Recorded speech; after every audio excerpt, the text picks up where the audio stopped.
ಮನ್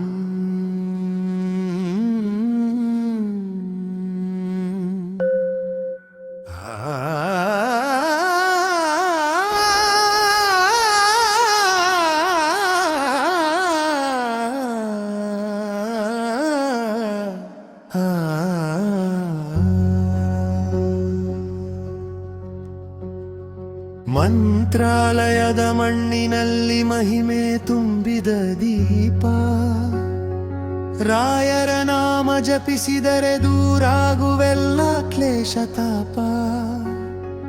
ಭಕ್ತರ ಕಣ್ಣೀರಿಗೆ ಆಶೀರ್ವಾದದ ಮಳೆ ಸುರಿಯುವ ಸ್ವಾಮಿ, ಗುರು ರಾಘವೇಂದ್ರ ನೀನೆ ನಮ್ಮ ಬದುಕಿನ ದಿವ್ಯ ಧ್ವನಿ. ಕೈ ಜೋಡಿಸಿ ಕರೆಯುವೆವು ರಾಯರೇ ಕಾಪಾಡು, ನಿನ್ನ ಸ್ಮರಣೆ ಸಾಕು ಸ್ವಾಮಿ, ಜೀವನ ಸಾಗಿದೆ ಚಂದು.